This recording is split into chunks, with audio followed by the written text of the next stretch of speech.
Hola queridos estudiantes, bienvenidos a la clase de procesos cognitivos como habilidad para el aprendizaje. Esta semana estamos revisando el cómo utilizar las funciones mentales para poder aprender más. La idea es que se comprenda cómo se pueden fortalecer estas funciones mentales y se puedan reconocer cuáles son de los procesos cognitivos los procesos que te conviene a ti como estudiante fortalecer más.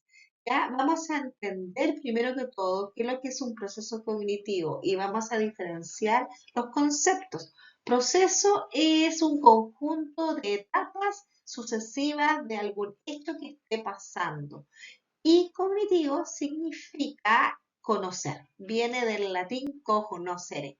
Por lo tanto, vamos a identificar a los procesos cognitivos como el proceso de captar, ¿ya? De poder internalizar las ideas que están pasando a mi alrededor y cómo yo conozco todo esto que está pasando a partir del uso de las facultades mentales.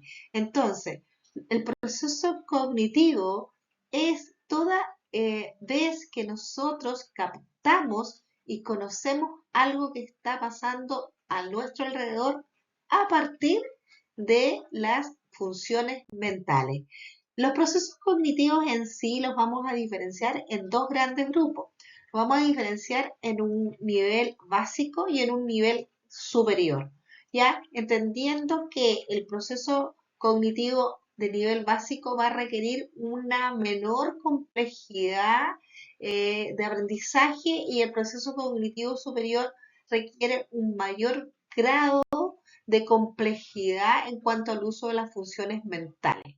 ¿Ya? La diferencia específica entre los procesos cognitivos básicos y superiores son bastante determinadas. El proceso cognitivo superior, como la palabra lo dice, tiene mayor complejidad que el básico. Por lo tanto, va a envolver, se va a componer a partir de los procesos básicos. Los procesos básicos van a estar en el primer nivel de la pirámide del conocimiento, entendiendo como ello el conocer, el comprender, el captar, el atender, ¿ya? El memorizar. Hasta ese momento nosotros estamos utilizando un nivel comprensivo, un nivel de procesos mentales básicos. Cuando llegamos desde lo que pasamos, desde lo que es el comprender a analizar, por ejemplo, ahí ya subimos de categoría en complejidad y grado de dificultad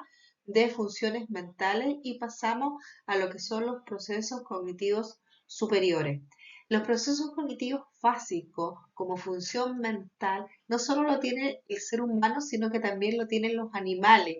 ¿Ya? Es para que ustedes puedan entender que el proceso cognitivo básico ustedes lo van a relacionar siempre que estén haciendo funciones mentales que son inherentes al ser humano y que se hacen en el fondo sin mayor complejidad, sin mayor entendimiento, ¿ya?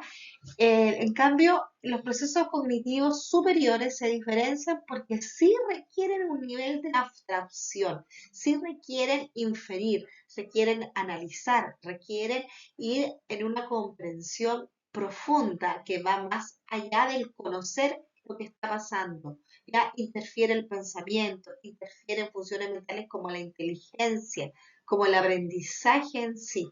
Entonces, en el fondo, interfiere algo que a nosotros nos hace ser personas, que es el raciocinio. Nosotros como seres vivos nos diferenciamos del resto de los seres vivos porque precisamente somos seres pensantes, somos seres con raciocinio y esto es lo que nos hace nosotros ser personas. Y aparte de esto, los procesos cognitivos superiores se van a diferenciar porque son los que nos permiten a nosotros poder relacionarnos en el rol que nosotros vamos a ocupar en la sociedad.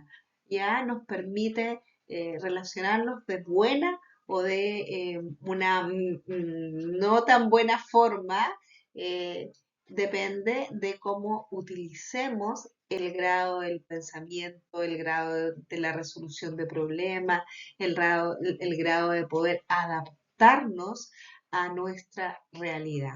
¿Ya? Entonces, en eso se diferencia los procesos básicos y los procesos superiores, cognitivamente hablando. Se diferencian específicamente en su grado de complejidad mental. Los procesos cognitivos básicos que vamos a reconocer son tres. Ya cuando a ustedes se les pida reconocer procesos básicos que se tienen que utilizar en el momento de aprender, siempre a su mente vengan estos tres procesos cognitivos, que uno va a depender del otro. Recuerden que un proceso son un conjunto de etapas que se dan en forma sucesiva, no en forma independiente.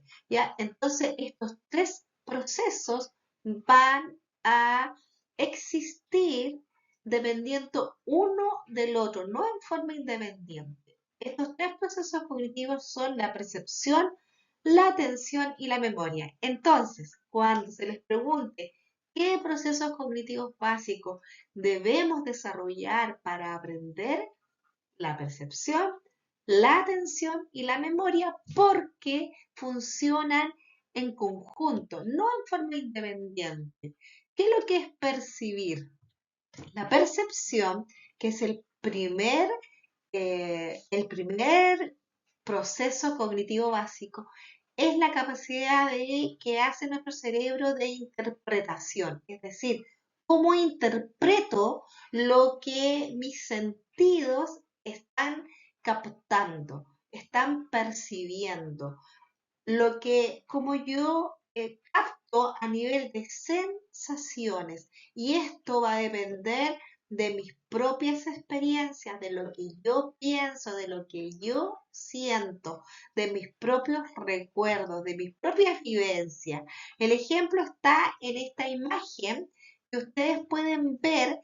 En esta imagen nosotros podemos percibir a lo mejor diferentes visiones. Yo puedo ver aquí dos caras de dos ancianos, tú puedes ver dos mexicanos o viceversa. O alguien puede decirme, no, profe, aquí lo que yo veo es una copa, que es la que está al centro, ¿cierto? O se puede ver esta mujer en esta estructura que forma la cabeza del anciano.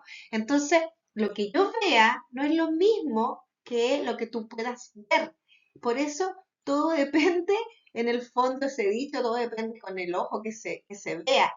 Esto tiene que ver con esto, porque la primera función básica que hace nuestro cerebro es captar, es percibir.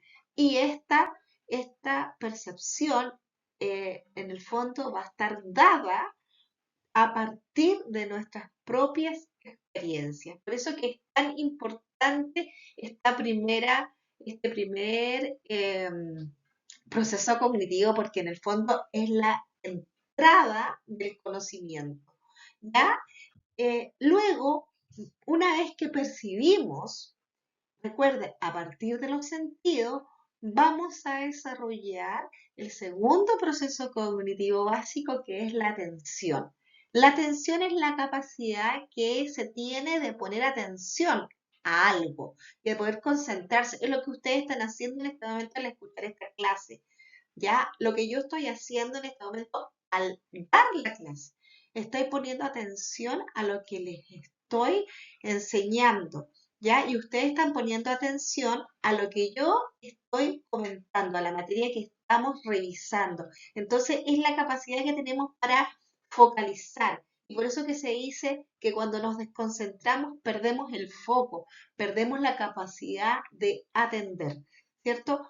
Y la atención la vamos a realizar, al igual que la percepción, a partir de nuestros sentidos, ya que puede ser a partir de la audición, a partir de la visión o a partir del tacto, que nos va a permitir poder percibir para luego atender y focalizar y concentrarnos. Ahora existen diferentes formas, diferentes tipos de poner atención, ¿cierto? Está la atención sostenida, que tiene que ver con la atención más, con un grado de mayor concentración. Las personas que tienen mayor concentración es porque pueden mantener la atención por bastante tiempo en un solo objeto, ¿ya?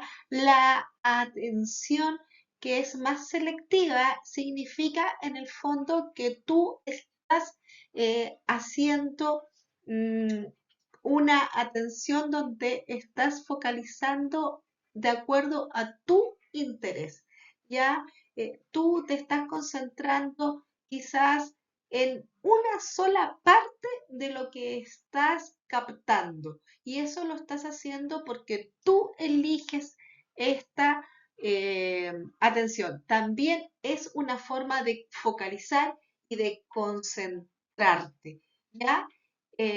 La atención que es una atención más alternativa, significa que tú puedes ir en el fondo alternando el foco donde tú estás dirigiendo tu atención. O sea, eres capaz de concentrarte en más de un estímulo a la vez.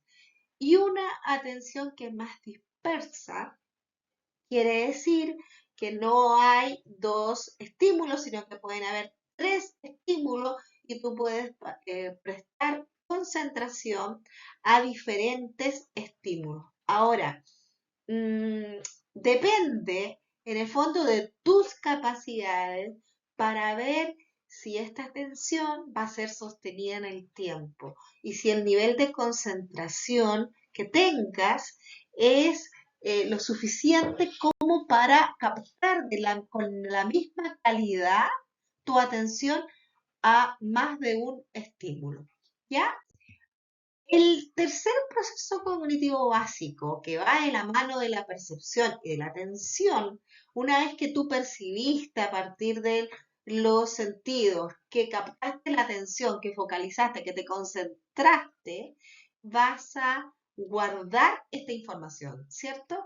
¿Y cómo la guardas? La guardas a partir del proceso cognitivo que se llama memoria. Memoria es el sistema de procesamiento de la información. Es lo que nosotros vamos a conocer como cuando tú almacenas todo lo que tú estás adquiriendo. Es un proceso que va a constar de tres etapas. La primera es la codificación, cuando ingresa la información, que es la entrada de la información. Cuando tú realizas en esta etapa dos tipos de procesamiento, un procesamiento que es más automático, que es lo que yo decía en las funciones básicas, donde se hacen las cosas en forma más biológica, porque tu cerebro está capacitado para conocer, tu cerebro está capacitado para percibir, para tomar atención. Entonces, esto se hace de forma como un procesamiento más automático, ¿ya? Pero también está la forma de ingresar información utilizando un procesamiento con esfuerzo. Esto es lo que nosotros llamamos estudiar. Cuando nosotros estudiamos es porque nos concentramos de tal manera que no solo vamos a ver el objeto o la información por afuera, sino que la vamos a estudiar a profundidad, la vamos a estudiar desde un punto de vista con un raciocinio más crítico, donde vamos a estar analizando. ¿Ya? Cuando utilizamos un procesamiento con esfuerzo, entonces es cuando logramos pasar a la segunda etapa de la memoria, que es el almacenamiento. ¿Por qué? Porque todo lo que vayamos estudiando de una manera significativa va a quedar en nuestra memoria. Y al quedar en nuestra memoria queda retenida la información, que es lo que es el almacenamiento.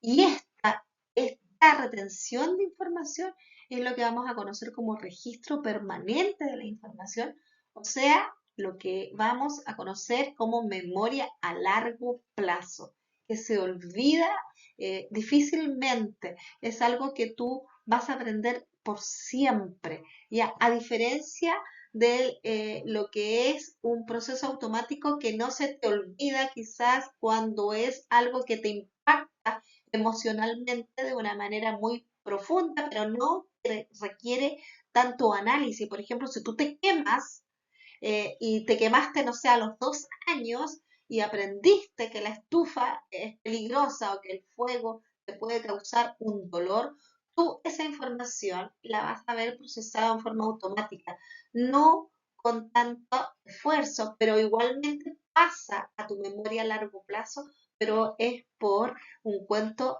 que ahí hacen, entran a funcionar las emociones. Las emociones son fundamentales para todo lo que tiene que ver con el aprendizaje, porque va a depender de esto cómo tú puedes memorizar cuando hagamos un procesamiento automático y también cuando realicemos un procesamiento con esfuerzo, que pasamos a la segunda etapa que es el almacenamiento. En la medida en que nuestras emociones sean positivas, nuestros aprendizajes van a ser aún más significativos.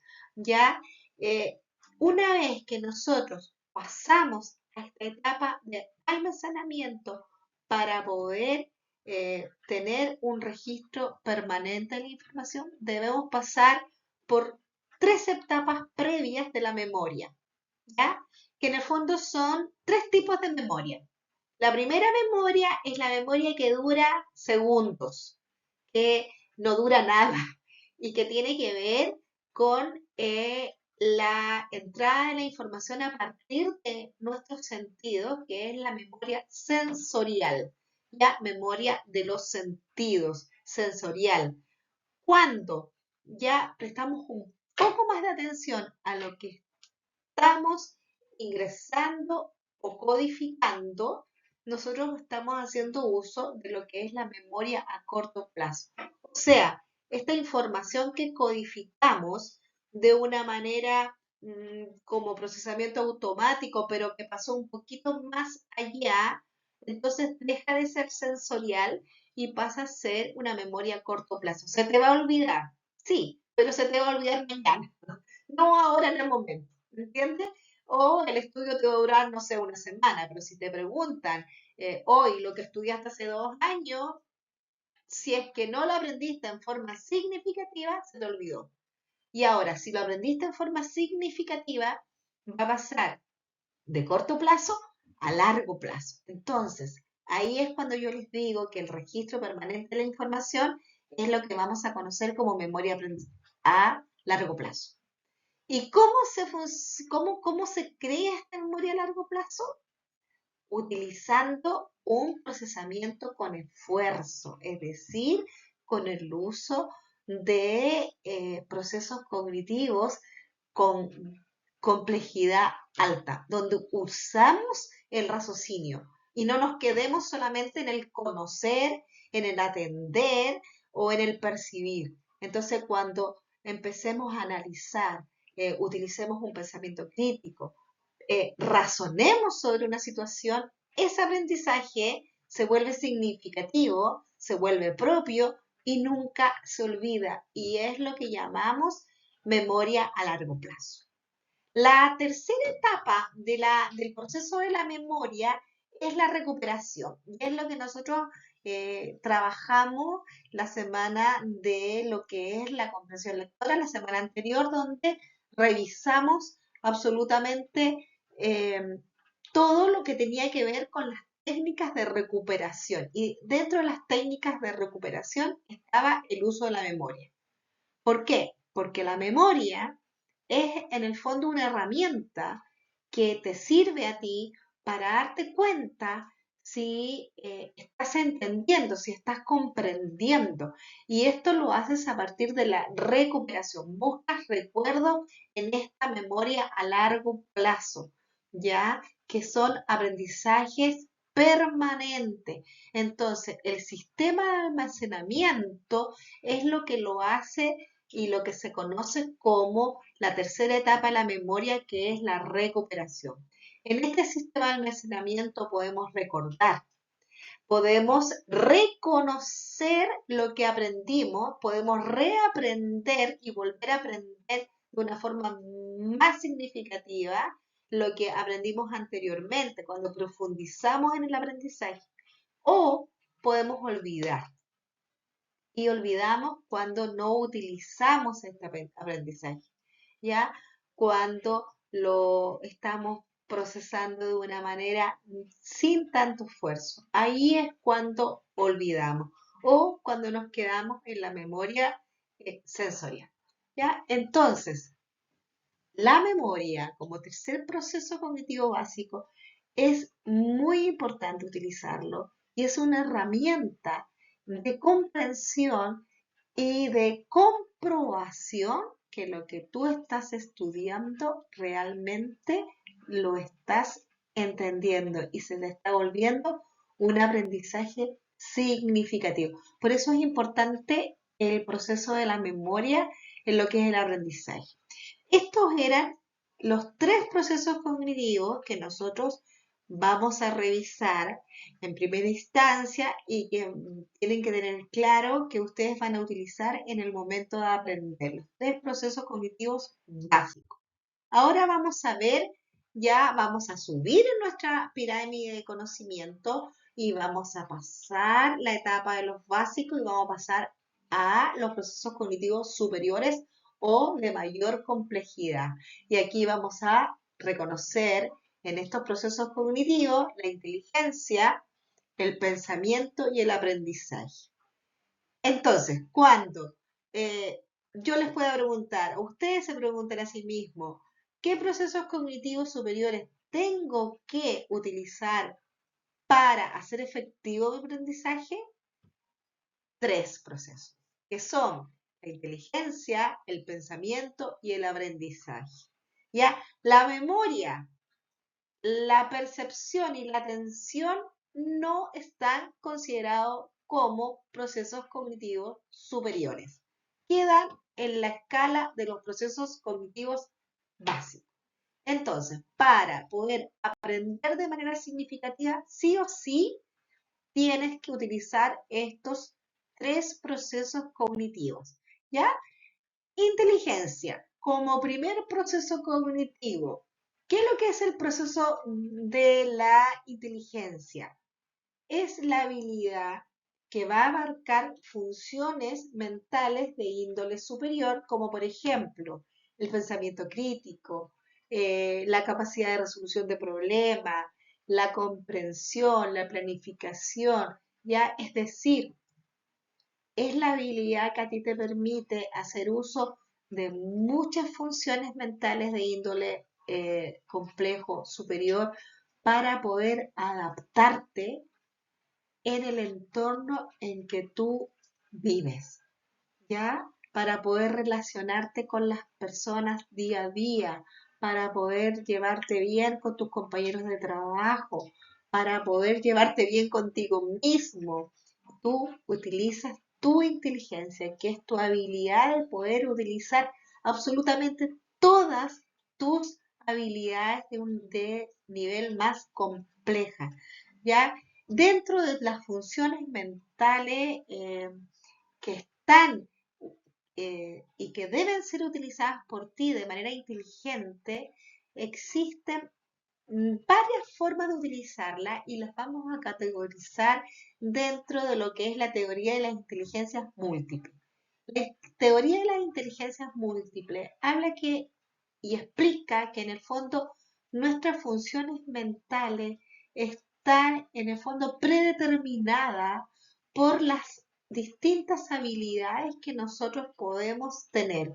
Y nosotros podemos tener diferentes habilidades de diferentes tipos, ya habilidades que son para las matemáticas, habilidades que son para la biología, habilidades que son para el área musical, ¿ya? Y estas diferentes habilidades que se van a categorizar en diferentes áreas, en diferentes disciplinas, es lo que vamos a conocer como diferentes inteligencias.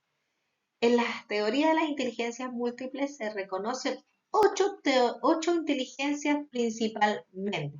Hay otras teorías que incluyen otras inteligencias y sí, son efectivas también, como la inteligencia social, la inteligencia emocional, pero principalmente estas ocho inteligencias abarcan perfectamente todas nuestras habilidades que nosotros podemos desarrollar.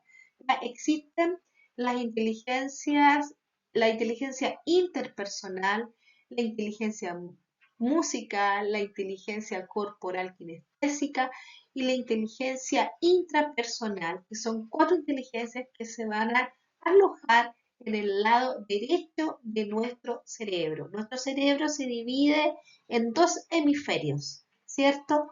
Y en el hemisferio derecho se van a alojar todas estas inteligencias que yo mencioné, que tienen que ver más con el lado emocional y con el lado social del ser humano.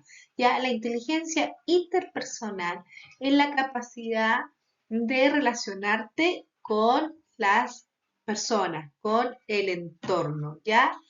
La inteligencia intrapersonal tiene que ver con la capacidad de relacionarse contigo mismo. Acuérdense lo que aprendimos en la comunicación y en los niveles de comunicación, que era un nivel intrapersonal cuando tú te comunicabas contigo mismo. Acá es lo mismo, la inteligencia intrapersonal es la capacidad de conocerte a ti mismo, de comprenderte a ti mismo. Y la inteligencia interpersonal es la capacidad de relacionarte con los demás. Igual que la comunicación interpersonal, acá es lo mismo, la capacidad en que yo tengo para relacionarme con mi entorno. Ambas van a formar parte de lo que vamos a conocer como inteligencia emocional, ¿ya? Que definitivamente es una inteligencia bastante importante porque no sacamos nada con llenarnos de conceptos, llenarnos de conocimiento o llenarnos de títulos académicos si no sabemos relacionarnos con los demás, ¿cierto? O no nos controlamos a nosotros mismos. Entonces, esta inteligencia sí que es importante, chicos, desarrollarla. La otra inteligencia, la musical, tiene que ver con todas las habilidades de lo que son el área musical, ¿ya? Y la corporal kinestésica tiene que ver con el uso de nuestro cuerpo, de cómo nos movemos y todo lo que tiene que estar relacionado con la actividad física. En el hemisferio izquierdo, que tiene que ver con un desarrollo más práctico de nuestra persona, vamos a encontrar cuatro inteligencias más, que es la inteligencia visual espacial, que es la capacidad en cómo tú te desenvuelves, captas todo lo que tiene que ver con el entorno en el aspecto gráfico, ya en aspecto, por ejemplo, de plano, ya cómo tú puedes identificarte en la lateralidad o en lo temporoespacial. Acá está ubicado todo lo que tiene que ver con la inteligencia. Por ejemplo, tú vas por la calle y dices, no, si yo me ubico donde queda tal dirección porque no sé por qué, sé que es para la derecha o sé y aquí no me pierdo. Esto es porque tienes una inteligencia visual espacial. ¿Ya? Los arquitectos, por dar un ejemplo, tienen muy desarrollada esta inteligencia o todas las personas que trabajan con planos, ya que se guían a través de planos, la inteligencia visual espacial. La inteligencia lingüística, tal como su palabra lo dice, tiene que ver con todo lo que es el uso del lenguaje, tanto oral como escrito, ya en todas sus dimensiones, verbal y no verbal también, ¿ya? La inteligencia naturalista tiene que ver con cómo te relacionas con el aspecto más natural, el entorno más natural, ¿ya? La biología, la naturaleza, todo lo que tiene que ver con tus capacidades para poder relacionarte en este medio más, en tu entorno natural.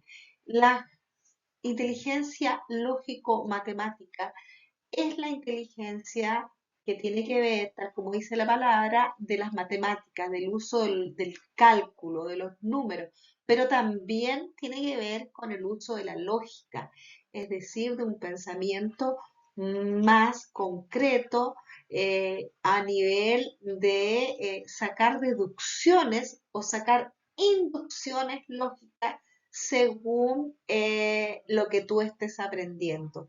¿Ya? Entonces, estas son la teoría de las 8 inteligencias. Y estas inteligencias no funcionan de una manera separada. Ya recuerden que los procesos cognitivos son un conjunto de etapas que van en forma de suceso. Entonces las inteligencias también se desarrollan de la misma manera. ¿Ya? Por eso es que hay personas que pueden que tengan desarrollo de mucho más de una inteligencia. O sea, siempre vamos a tener más de una inteligencia a la vez, pero sí van a haber algunas inteligencias que estén más predeterminadas genéticamente y que nosotros tengamos más aptitudes. Ahora, por supuesto que todo tipo de inteligencia se puede cultivar, ¿ya? Y es por eso que nosotros fomentamos en lo que es el desarrollo de las habilidades, ¿ya? Las inteligencias en el fondo son las habilidades para, ¿ok? Así que los invito, chicos, a desarrollar todas sus inteligencias y no quedarse solamente con algunas funciones mentales para desarrollar. Vamos a ver ahora el aprendizaje. El aprendizaje es el proceso cognitivo superior que se va a desarrollar a lo largo de toda la vida. ¿Ya? En el fondo tiene que ver cómo nosotros le damos sentido a lo que estamos internalizando, ¿ya? Em, y cómo hacemos uso de nuestras inteligencias para poder aprender de una manera significativa haciendo un conocimiento propio de lo que estamos adquiriendo. Entonces, el aprendizaje en sí, así como la inteligencia era la habilidad para que nos relacionemos de una forma correcta con nuestro entorno, eh, y la manera en que nosotros nos vamos a adaptar a él haciendo uso de nuestras funciones mentales, el aprendizaje en el fondo es el resultado, ¿ya? Es el resultado de lo que nosotros vamos a observar en la medida que nos estamos relacionando inteligentemente con nuestro entorno, ¿ya? En la medida en que vamos a observar el cómo estamos prestando atención a ciertos estímulos, cómo estamos estudiando, cómo podemos darle importancia a ciertas experiencias que tengamos. ¿Ya? En la medida que nosotros vamos a utilizar en este aprendizaje nuestro razonamiento para poder sacar un significado de lo que estamos adquiriendo. Entonces, el conocimiento que se adquiere y que se vuelve un conocimiento propio, ya la información que se adquiere y se vuelve un conocimiento propio es lo que vamos a reconocer como aprendizaje.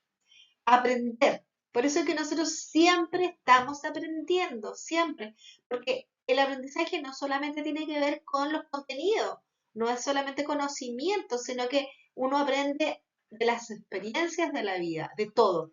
Pero en este aprendizaje van a actuar dos factores importantes, los factores internos y los factores externos, que van a influir en el fondo en cuanto a la efectividad de nuestro aprendizaje. ¿Ya? ¿Se acuerdan en la semana 3 cuando estábamos viendo la organización del tiempo y vimos estos factores, vimos los factores internos que podían de alguna manera ayudarte a lograr el éxito en tu aprendizaje? o en tu planificación, bueno, esos son los factores internos, todo lo que tiene que ver con tu ser, todo lo que tiene que ver con tu funcionamiento interno a nivel cognitivo, a nivel físico, a nivel emocional. Esos son los factores internos, ¿ya? Y los factores externos, recuerden que era todo con todo lo que te influía tu entorno. Entonces, estos factores van a afectar específicamente en la calidad de tu aprendizaje. Ya, por eso que muchas veces decíamos que los factores internos son súper importantes porque van a partir de esto el cómo tú puedas manejar los factores externos que te van a complicar un poco llevar efectivo tu aprendizaje, porque los factores internos van a depender de ti, ¿ya? Tú en el fondo vas a mediar contigo mismo.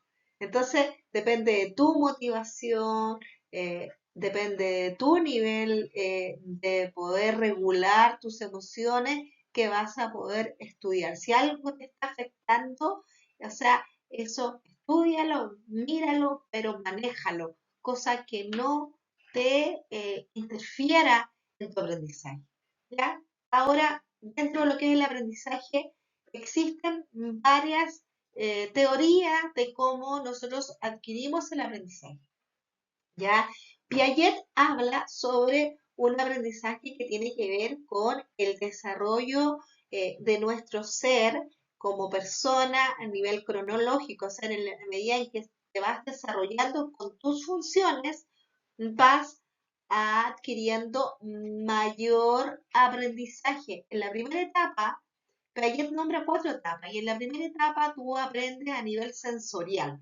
Ya hasta los 2 años solamente estamos aprendiendo a partir de nuestros sentidos.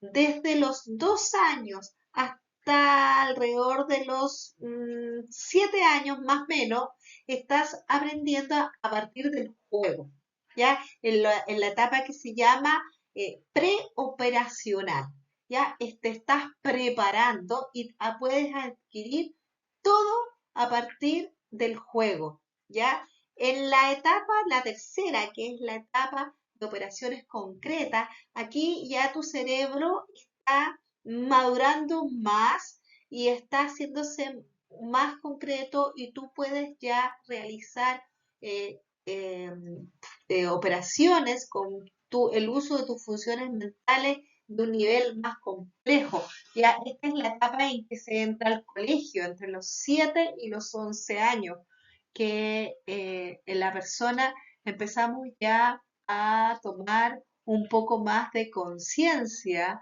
y empezamos como a salir del nivel explícito.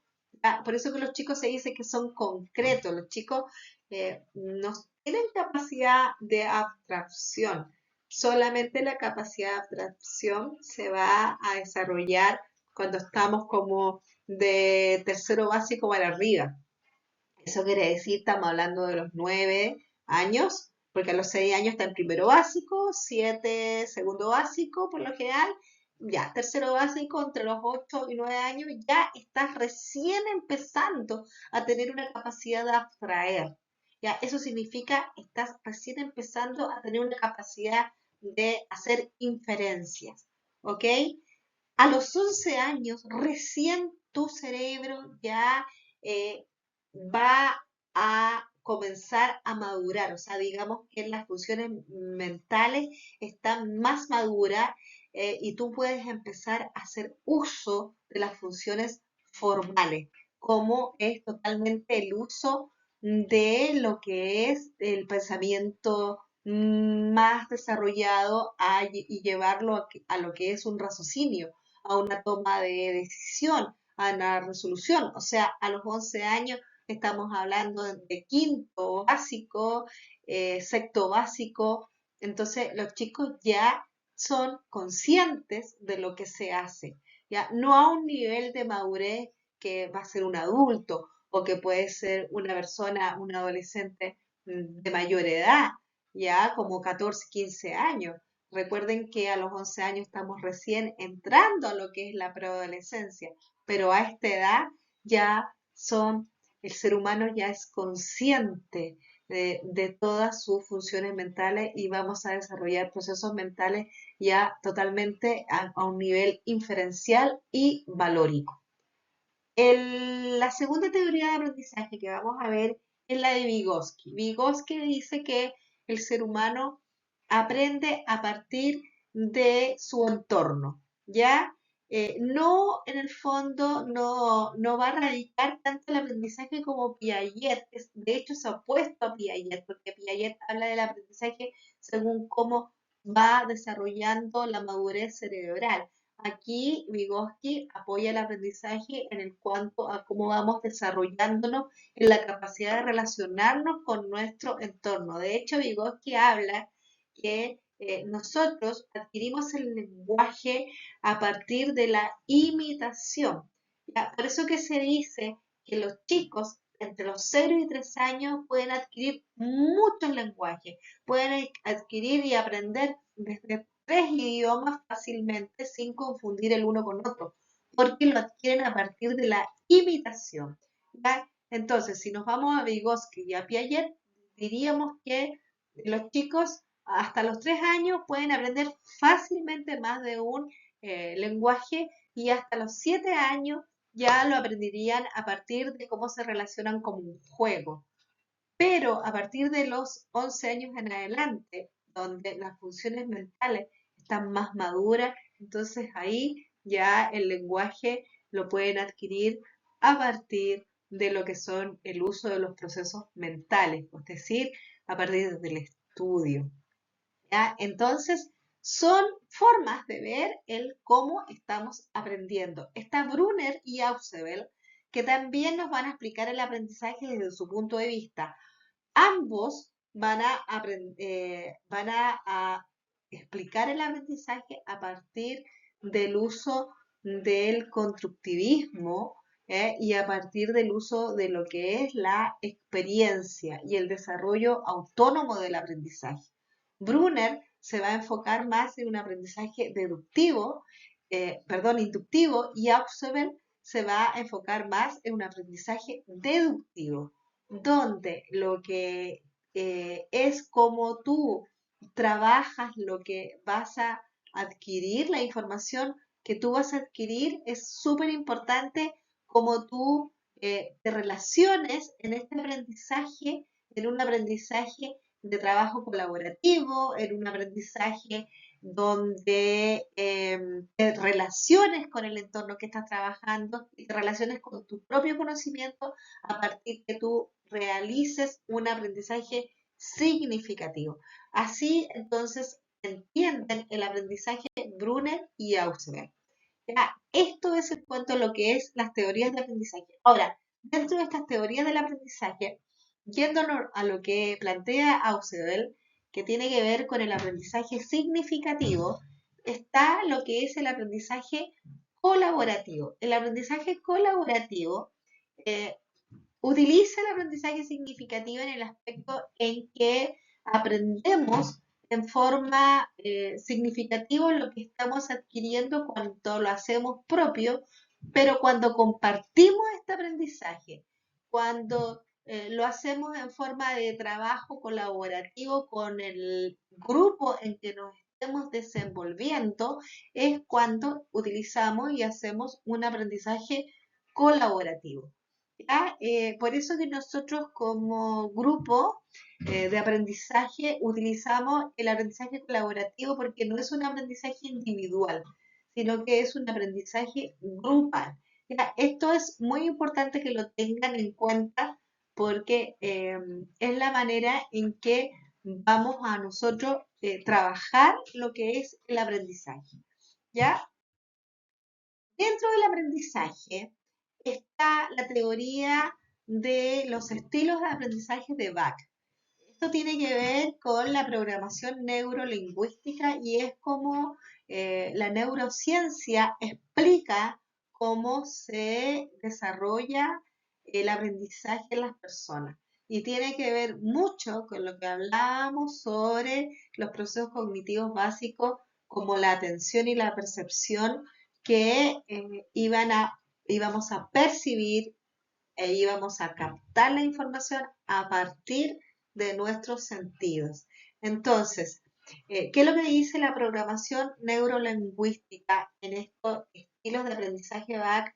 Dice que las personas aprenden de diferentes maneras. O sea, definitivamente no todos los cerebros son iguales. Y por eso es que nosotros percibimos de manera distinta, sentimos de manera distinta.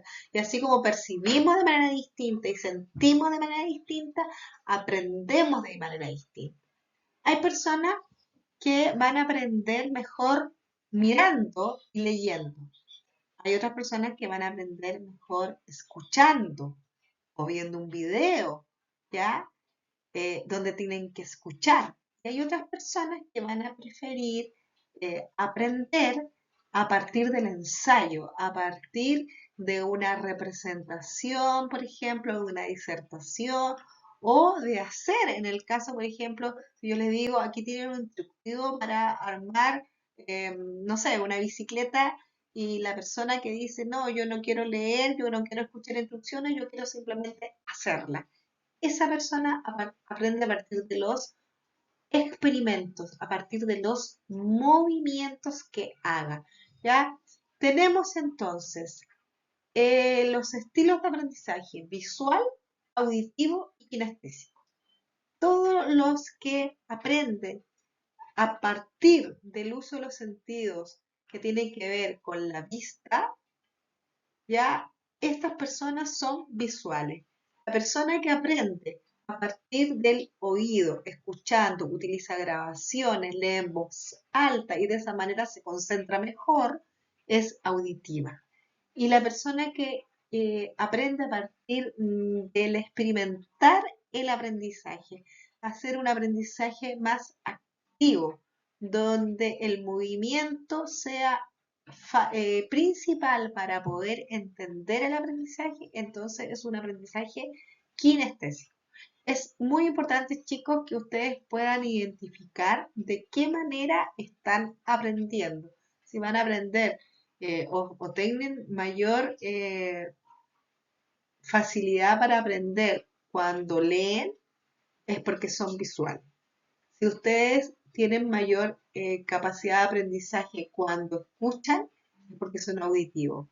Ahora, si ustedes se concentran viendo y escuchando, es porque tienen ambas formas de aprender, ¿ya?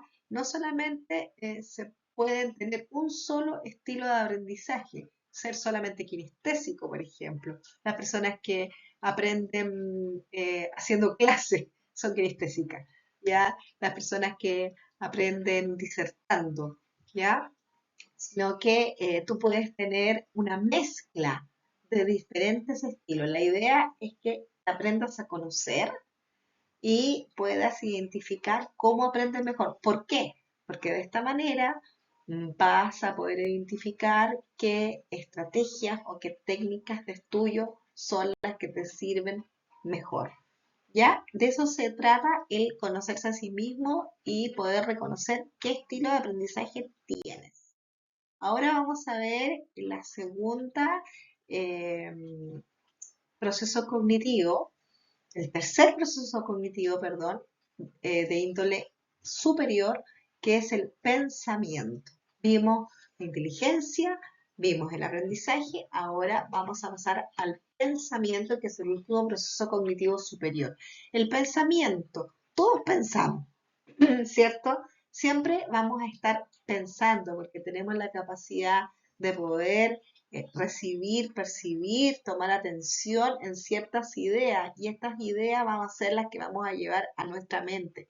Eso es pensar, pero ahora, ¿cuándo vamos a hablar del pensamiento como proceso cognitivo superior?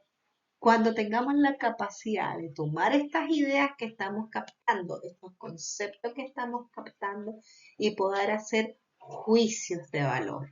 Ya cuando utilizamos lo que es el razonamiento, ahí no es lo mismo pensar que razonar, Pensar es inherente perfectamente al ser humano, lo estamos haciendo siempre. El razonar también es inherente, pero requiere de un grado de complejidad del uso de ciertas funciones mentales que estábamos viendo, como el análisis, el pensamiento crítico, ¿ya?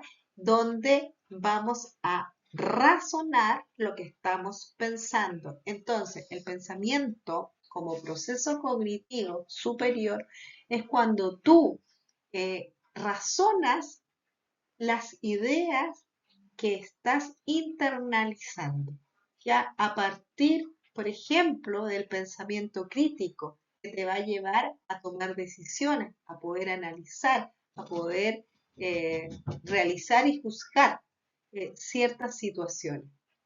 Entonces, ¿cuándo estás utilizando un razonamiento a partir del pensamiento crítico? Cuando cuestionas, cuando analizas, cuando evalúas, ¿cierto? Cuando sacas un autoaprendizaje. Y el aprendizaje significativo, que vuelvo a repetir, ¿cuáles son los beneficios de utilizar un pensamiento crítico? Que ya dije, ya es un proceso cognitivo superior. Primero que todo, que tú vas a fortalecer tu aprendizaje autónomo. Eso es muy importante. Te va a dar autonomía en cuanto a tus aprendizajes. Vas a poder expresarte de mejor manera. Vas a poder tener habilidades más creativas, ¿cierto?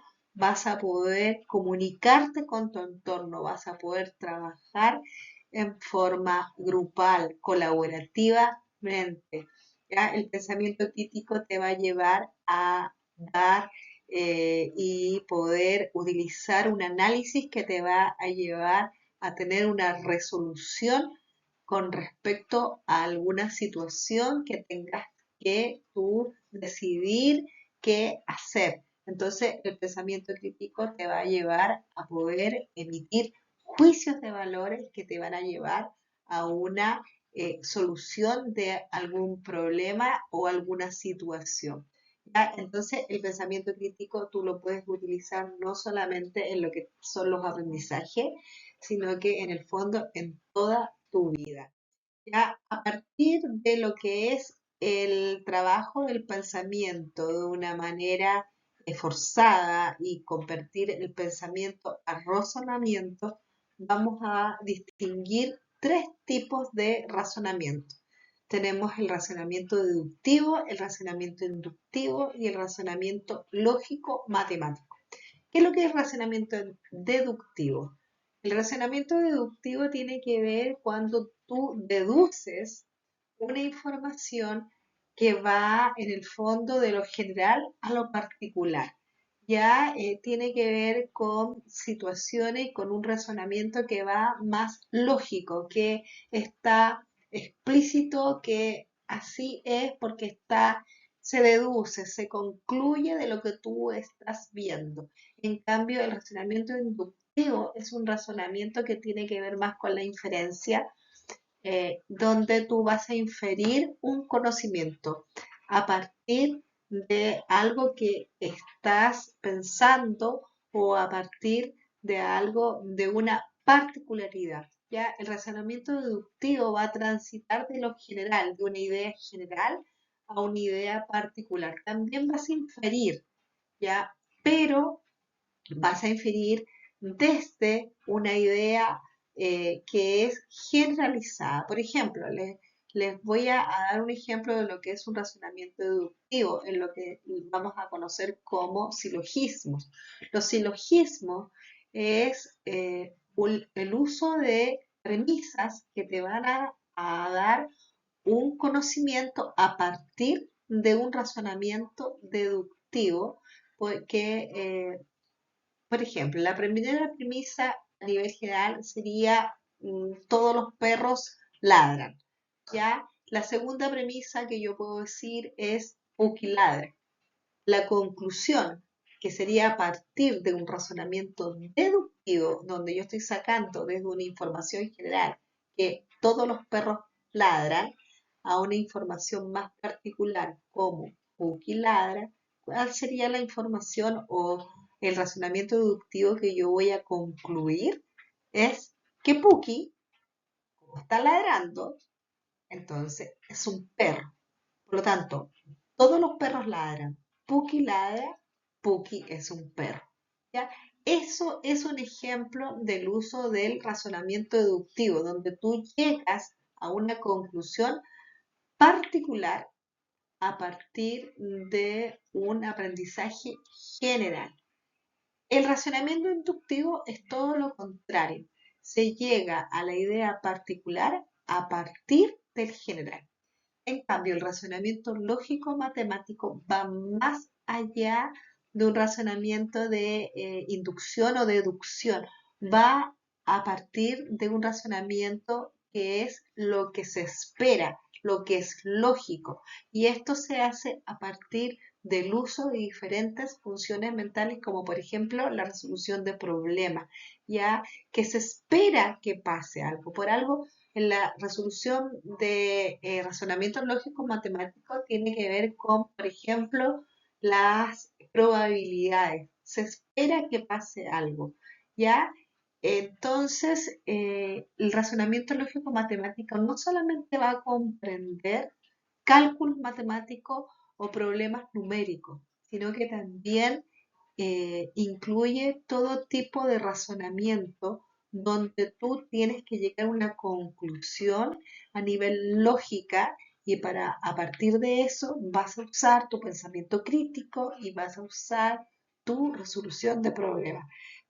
Esas son en el fondo las tres grandes formas de razonar que tú vas a utilizar cada vez que utilices tu pensamiento crítico. ¿Ya? Ahora, dentro de lo que es el aprendizaje y el uso de tus habilidades, de tus funciones mentales, de tus procesos cognitivos, está lo que vamos a conocer como la taxonomía de Bloom. La taxonomía de Bloom en el fondo son el nivel que tiene estas funciones mentales. Tenemos la función mental que va a categorizar varias acciones que tienen que ver con el recordar, el comprender, el aplicar, el analizar, evaluar y crear.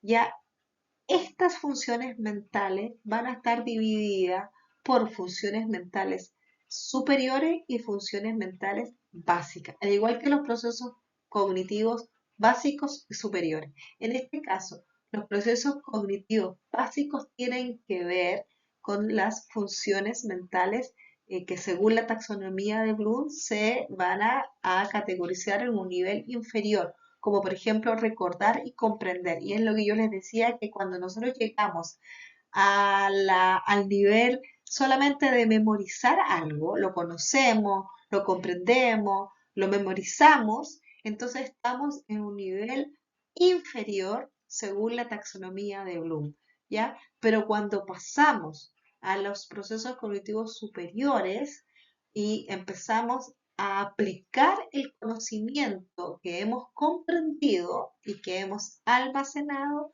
estamos comenzando a utilizar procesos cognitivos más complejos, es decir, estamos en un nivel superior según la taxonomía de Bloom. ¿Cuáles serían estas funciones mentales de índole superior? Cuando nosotros aplicamos el conocimiento, cuando lo analizamos, cuando evaluamos, cuando creamos un propio conocimiento, es decir, cuando utilizamos pensamiento crítico, ¿ya? Cuando utilizamos el análisis, cuando utilizamos el raciocinio, el pensamiento, la inteligencia y el aprendizaje son procesos cognitivos superiores que se van a ver reflejados en estas funciones mentales que ordena Bloom en como segunda categoría de taxonomía, donde explica que las funciones mentales de índole superior son aplicar, analizar, evaluar y crear, ¿ya? Y por último, para que cerrar esto del aprendizaje, yo les voy a mostrar ahora esta pirámide de aprendizaje que tiene que ver mucho con las funciones mentales que describía Bloom, donde decía que cuando nos quedamos en aquellas funciones que tienen que ver solamente con el conocer, ya con el recordar, con el comprender, vamos a estar desarrollando funciones básicas, ¿cierto? Y esto también se expresa acá. Si ustedes se fijan en la pirámide, va a comenzar, vamos a ir de la última hacia abajo, el nivel que va a abarcar un 10% de efectividad del aprendizaje. Esta pirámide te va a explicar a ti en cuanto al porcentaje de logro que tú puedes conseguir realizando diferentes acciones que tienen que ver obviamente con tus funciones mentales. Cuando tú te quedes en lo que es aplicar, en lo que es conocer, comprender o reconocer o recordar, vas a estar utilizando acciones que te van a llevar solamente a leer, por ejemplo. Cuando tú lees, aprendes un 10%. Cuando tú te dedicas solamente a escuchar y leer, ya un 20%. Cuando tú no solo lees, escuchas y realizas una lectura activa, vas a tener un porcentaje de un 30% asegurado de lo que estás aprendiendo. ¿Se fijan que vamos avanzando en la pirámide? Cuando tú eh, vas a utilizar funciones mentales que van a leer, escuchar activamente, ver activamente, o sea, lectura activa y escucha activa, entonces ahí tú ya tienes un 50% de asegurado que estás aprendiendo. Por eso que es tan importante la escucha activa, ¿cierto? La participación activa, la lectura activa. Ahora, cuando pasamos a un nivel de complejidad, esta pirámide está al revés de la anterior, así que no se confundan, por favor, ¿ya? Cuando pasamos a un segundo nivel y vamos a aplicar lo que estamos internalizando, empezamos a analizarlo, empezamos a compararlo, empezamos a discutirlo, entonces, en lo que hacemos nosotros, por ejemplo, en los debates, entonces estamos aprendiendo y tenemos un 70% de aprendizaje en el fondo asegurado. Por eso es que de aquí en adelante estamos haciendo aprendizaje, estamos actuando de una manera dinámica. Cuando hacemos el aprendizaje, es decir, cuando hacemos esquema, cuando eh, vamos a construir un mapa conceptual, un mapa mental, un organizador gráfico, construimos un resumen, construimos, no sé, un ensayo de alguna materia, estamos haciendo aprendizaje. Y aquí ya todo lo que estamos estudiando tenemos un 80% de seguridad que no se nos olvide. Pero cuando a todo esto le vamos a sumar que nosotros vamos a enseñar este aprendizaje a otro o nos podemos presentar a nosotros mismos por ejemplo, este organizador gráfico que construimos y empezamos a explicarnos como si estuviésemos dando una clase en voz alta, de una manera en que nos cuestionemos, que nos hagamos preguntas, que empecemos a transmitir el aprendizaje de una manera consciente, estamos enseñando un aprendizaje, entonces ahí tenemos un 95% de seguridad que lo que estamos estudiando, lo que estamos internalizando, lo vamos a aprender en forma efectiva. Así que chicos, los invito a que hagan efectiva esta pirámide de aprendizaje, no se queden solamente en leer y en escuchar, ya ni en ver. Hagan práctico el aprendizaje, apliquen lo que están aprendiendo y siempre utilicen estas técnicas. No se queden solamente con las técnicas de hacer para quedarse en un 80%. Ese organizador gráfico que hiciste, explícatelo a ti mismo, ¿ya? Enséñatelo como si te estuvieses haciendo una clase y vas a ver que nunca se te va a olvidar ese aprendizaje. Que Chicos, los invito efectivamente a hacer una reflexión metacognitiva. La metacognición también es un proceso cognitivo de índole superior porque nos permite tener conocimiento de lo que estamos aprendiendo, del cómo estamos aprendiendo.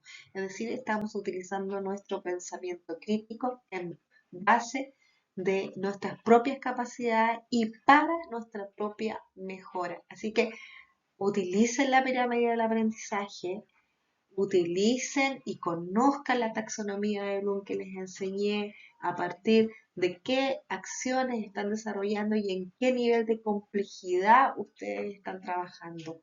Ya utilicen esta reflexión metacognitiva. Vamos a entonces analizar qué aprendieron, cómo lo aprendieron, para qué lo aprendieron y dónde y cuándo pueden utilizar lo que aprendieron. Ya que les vaya muy bien, chicos, y vamos que se puede.